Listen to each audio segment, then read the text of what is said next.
Hola a todos, ahora voy a hablar del péndulo simple, el péndulo de torsión y el péndulo físico. Estos son movimientos que nos va a dar algo similar al movimiento armónico simple.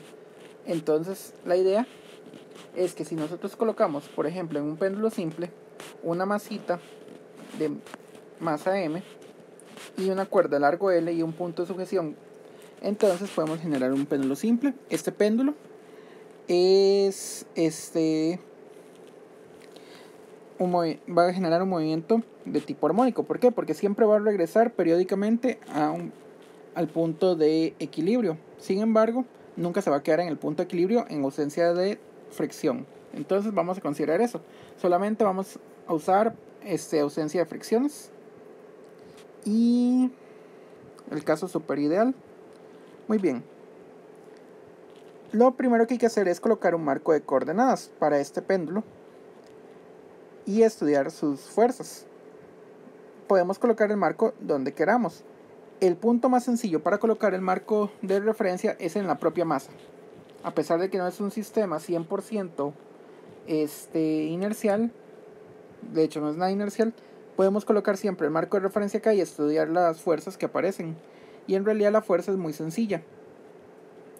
Si lo vemos desde este punto, entonces la suma de fuerzas a lo largo de la línea de la cuerda en realidad es cero. No hay necesidad en realidad para efectos de lo que vamos a hacer conocer esa fuerza por el momento. En otro contexto va a ser necesario, pero podemos usarlo de momento por ejercicio, conocer la fuerza de tensión en la dirección normal. Entonces, la suma de fuerzas en dirección normal va a estar simplemente dado por la tensión menos la componente del peso en esa dirección. La componente del peso en esa dirección es muy sencilla. mg coseno del ángulo. Y esta fuerza nos va a dar 0. Muy bien, en realidad esto no es tan necesario, pero nos da una idea de cómo funciona la tensión en este punto. Muy bien. Ahora vamos a estudiar en la dirección tangencial. La dirección tangencial tiene su positivo en contra de las manecillas del reloj. La misma que serían como en coordenadas polares. Muy bien, como ya les dije, la masita siempre va a estar a la misma distancia del punto de sujeción. Es la distancia de la propia cuerda L. Esto lo podemos aprovechar. ¿Por qué? Porque realmente lo único que está cambiando aquí sería la posición angular. Entonces, esa sería la única aceleración que realmente existe, una aceleración tangencial. Muy bien, como la componente del peso está en dirección contraria a la fuerza tangencial, entonces nosotros podemos llegar y colocar de una vez la sumatoria de fuerzas en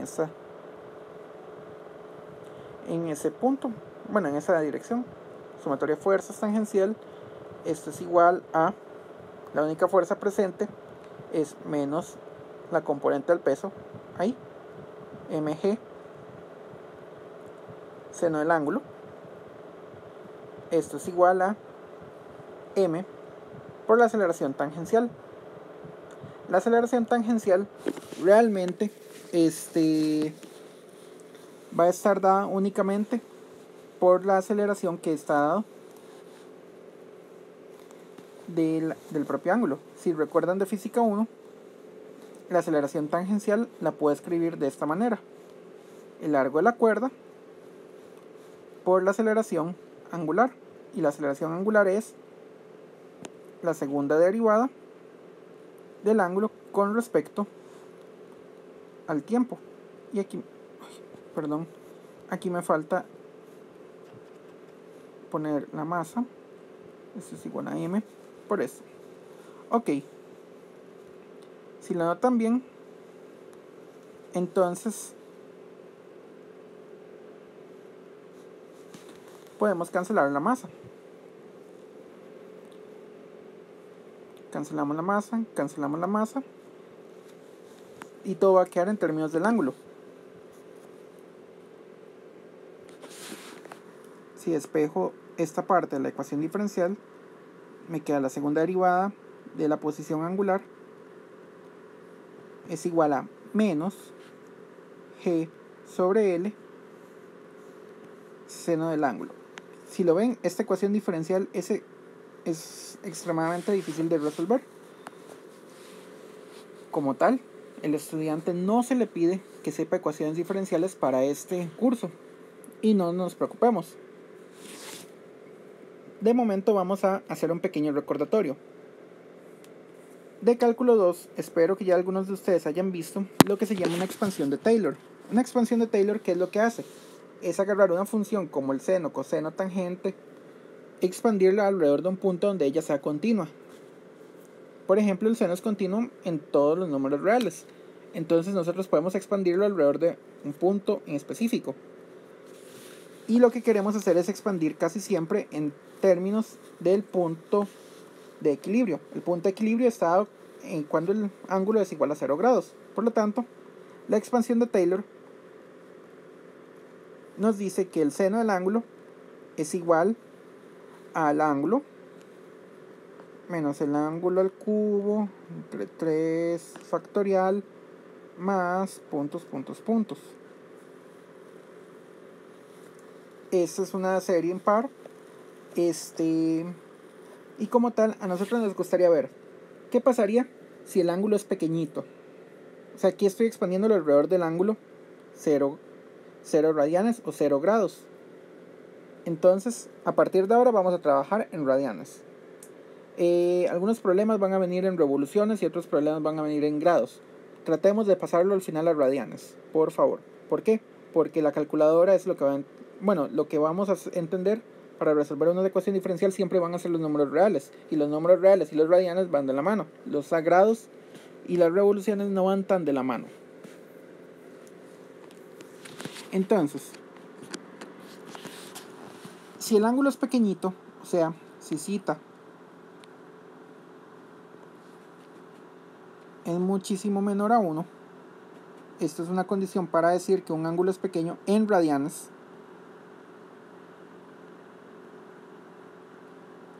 ¿Qué es lo que va a pasar?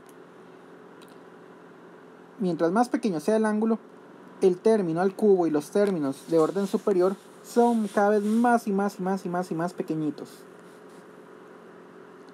Al final vamos a encontrar que el seno del ángulo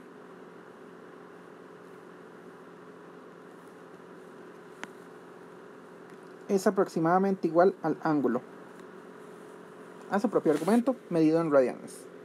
Solo vale para radianes, no vale ni para revoluciones, ni para gradianes, ni para grados, solo para radian. Muy bien, entonces eso es lo que vamos a hacer. Vamos a considerar a partir de ahora lo que pasa con pequeñas oscilaciones alrededor del punto de equilibrio. En pequeñas oscilaciones alrededor del punto de equilibrio, el sistema masa-resorte va a empezar a reducirse de esta manera.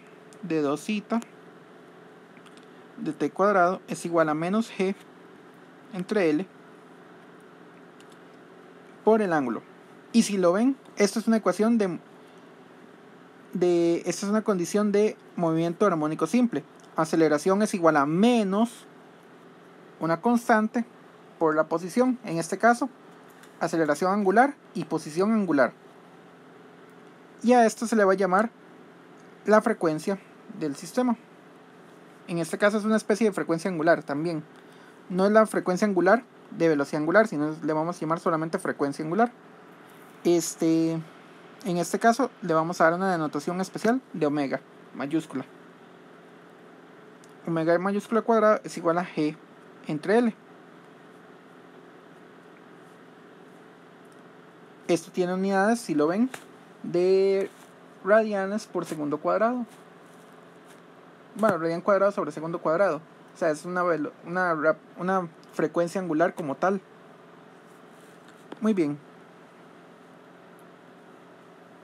Esperemos un segundo porque no había visto que la pizarra lo dejó tan abajo. Voy a volverlo a reescribir.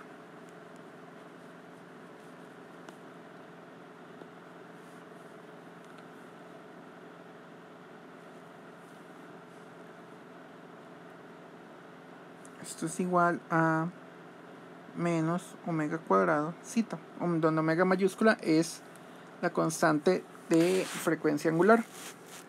Muy bien. Y esa frecuencia angular al cuadrado es igual a G sobre L, igual que la vez anterior. O sea, cumple el rol de la masa sobre la constante del resorte. O sea, esto quiere decir lo siguiente: a pesar de que no podemos así a priori saber la solución de la ecuación diferencial general con seno de cita, sí sabemos que mientras más pequeñito sea el ángulo, más y más pequeñito sea el ángulo, mejor vamos a tener una aproximación de movimiento armónico simple. Voy a limpiar la pizarra. Entonces, con el movimiento armónico simple que habíamos obtenido, encontramos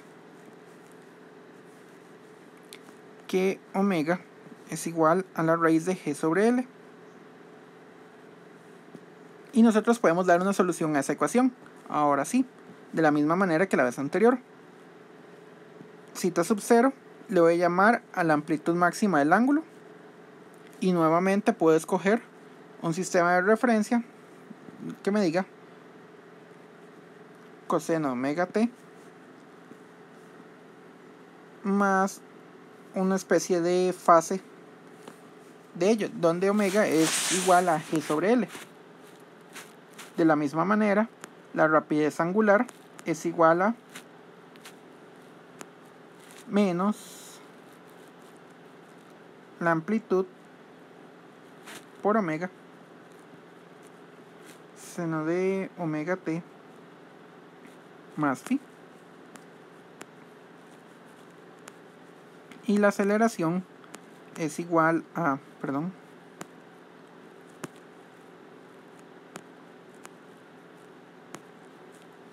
menos la amplitud frecuencia angular al cuadrado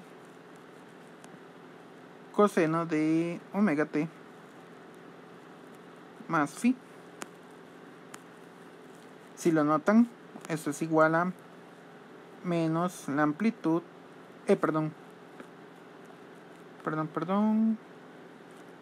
borrar, menos omega cuadrado por zeta. O sea, la misma condición de movimiento armónico simple. Esto sigue siendo un movimiento armónico simple, simplemente que ahora en la variable angular como tal. Vamos a hacer una pequeña diferencia entre lo que es omega minúscula y omega mayúscula. Omega minúscula es la velocidad angular como tal. Omega mayúscula va a ser la frecuencia angular con la que ella está oscilando, pero en un espacio abstracto. Sin embargo, en este mismo espacio abstracto podemos encontrar el verdadero periodo de ella, recordando que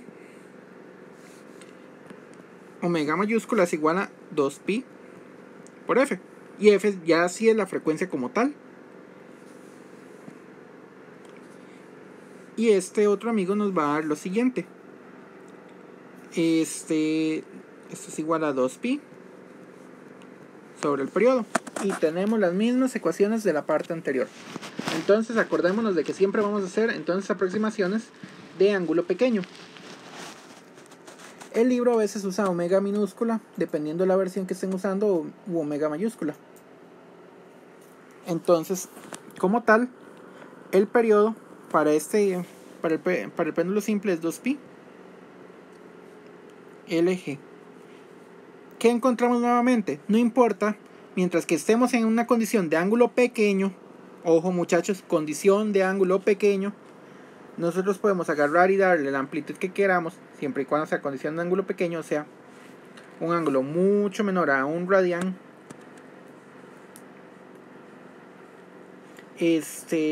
Normalmente la condición de ángulo pequeño, esto solo vale para ángulos menores a 15 grados aproximadamente. El periodo siempre va a ser el mismo. De hecho, los péndulos se usaban para medir la aceleración de la gravedad. ¿Por qué? Porque si podemos medir el periodo, que es fácilmente medirlo con un cronómetro, y sabemos el largo de la cuerda, que es muy fácil medir el largo de la cuerda, podríamos calcular fácilmente la aceleración angular. Si de hecho recuerdan, en el laboratorio de física 1, el primer laboratorio consistía en hacer esto. El laboratorio de prueba siempre consistía en hacer una pequeña medición rápida de eso, aunque nunca se les decía el objetivo ni de dónde salía la fórmula. Ahora ya saben de dónde sale la fórmula.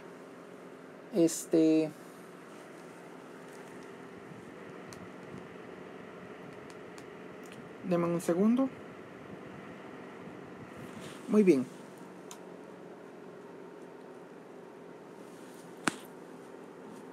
Como vemos, al final se cumplen las mismas fórmulas del péndulo del movimiento armónico simple para el péndulo simple, siempre y cuando estemos en condición de ángulo pequeño, menor a 15 grados o mucho menor a 1 radián.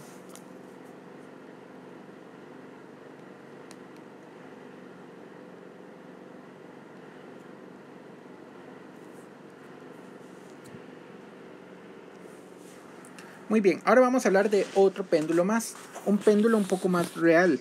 Normalmente la mayoría de cosas tienen comportamiento pendular en objetos más grandes. Muy bien, entonces voy a limpiar la pizarra y hablar de lo que es el péndulo físico.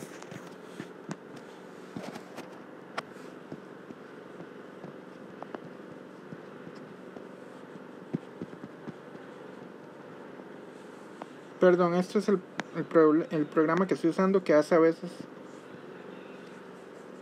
estas rayas.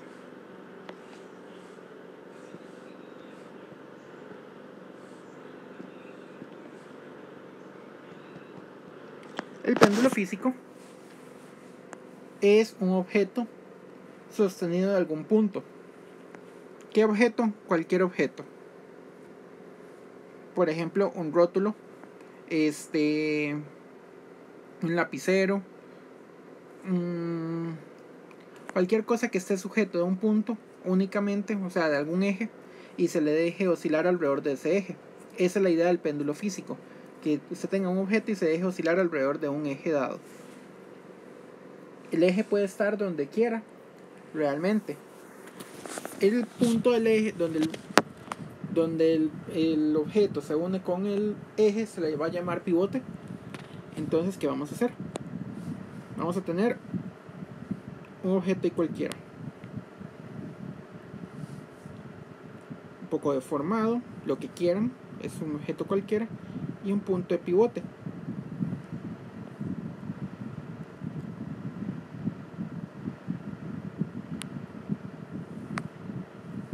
El punto de pivote no necesariamente está con el centro de masa, entonces hay que dar coordenadas respecto a ese punto. Entonces,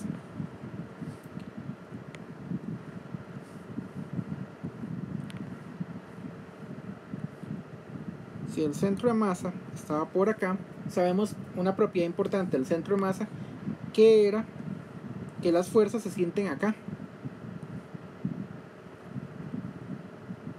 La fuerza de peso se siente en el punto del centro de masa.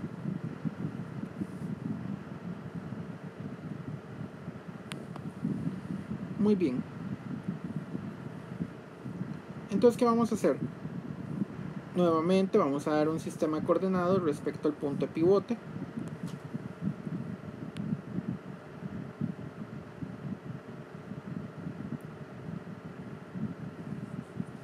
Y vamos a dar un ángulo. Nuevamente vamos a tratar de dar nuestras cosas alrededor de este ángulo. Y es muy importante conocer la distancia del punto de pivote al centro de masa. Eso va a ser fundamental. ¿Para qué? Para poder calcular las cosas. ¿Por qué? Porque es en el centro de masa donde se va a sentir la fuerza del peso, pero es en el punto de pivote donde el centro de masa está oscilando. Y si lo vemos, al final el sistema se parece mucho a lo que es un péndulo simple. Simplemente hay que reemplazar todas las partículas por el centro de masa. No es sencillo, pero para eso tenemos el torque. Y recordamos que el torque, sumatoria de torques, era igual a algo muy parecido a la masa. En este caso, lo que viene a cumplir la masa es el rol del momento de inercia por la aceleración angular. Y ya tenemos de una vez la aceleración angular. Esto es una ventaja a la hora de trabajar. Entonces, usando esta ecuación, vamos a buscar los torques. El único torque que hay es debido al peso. Y si lo vemos bien, ese torque va a favor de las manecillas del reloj. Por lo tanto, va a llevar un signo negativo. Voy a reducir un toquecito el grosor de la línea. Entonces tenemos el torque con respecto al centro de masa es la fuerza por la distancia y por el seno del ángulo entre ellos dos. Entonces si lo vemos bien, el seno del ángulo entre ellos dos es muy sencillo, es el mismo ángulo zeta,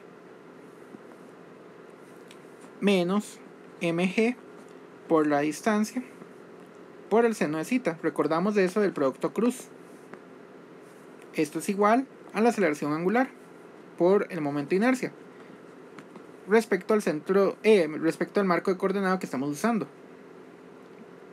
Momento de inercia por aceleración angular.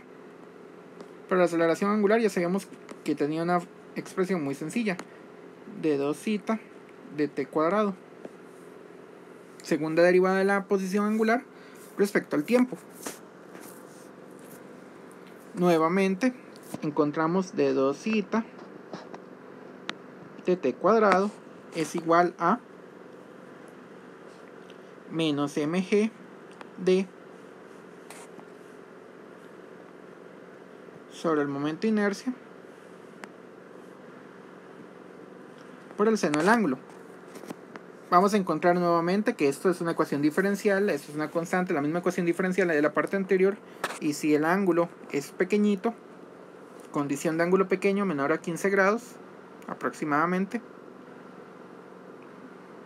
entonces nosotros vamos a encontrar que él oscila de manera igual al movimiento armónico simple de 2 zeta de t cuadrado es igual a menos la masa del objeto por g por la distancia del punto de pivote al centro de masa. Y aquí tengo que hacer una aclaración muy importante. La distancia como tal es una cantidad positiva, muchachos. Las distancias son cantidades positivas. Esto se lo digo ¿por qué? Porque hubo un problema que mucha gente lo perdió porque no consideraba que la distancia era positiva. Ponían el marco de referencia, pero lo ponían de manera al revés. Entonces, al no considerar que la distancia era positiva, no entendían que la raíz les estaba dando negativa. O sea, el argumento de la raíz era negativo y les quedaba una cosa espantosa. Imposible que esa cosa oscilara de esa manera. Entonces, ¿qué pasaba? Perdían el problema. Decían que no se podía, en la calculadora no entraba eso, y no se dieron cuenta que la distancia era negativa. Muy bien. Tenemos una nueva aceleración, una nueva frecuencia angular. Omega cuadrado es igual a masa total del objeto por la gravedad por la distancia del punto pivote al centro de masa, y es una distancia positiva, entre el momento de inercia alrededor de el punto que estábamos considerando. Esto nos da una fórmula muy sencilla para el periodo. Recordando que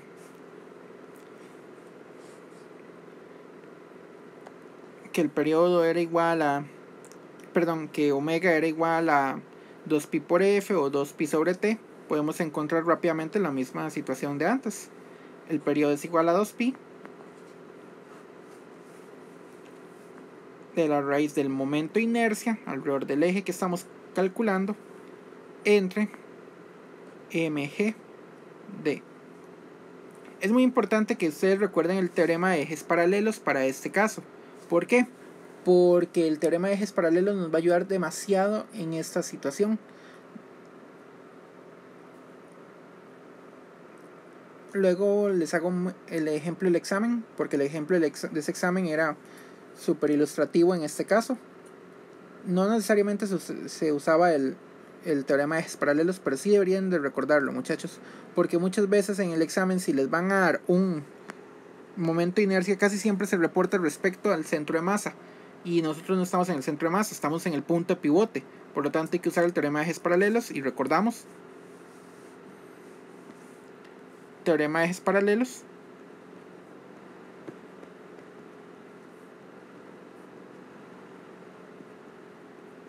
por si lo llegaran a necesitar. El momento de inercia alrededor de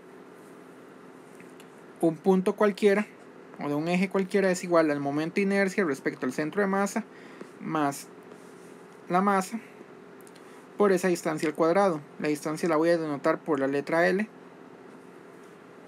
Entonces, si la distancia es la misma distancia D, perfecto, por si nos dan el momento de inercia alrededor del punto de pivote, alrededor del punto del centro de masa, por si lo llegáramos a necesitar.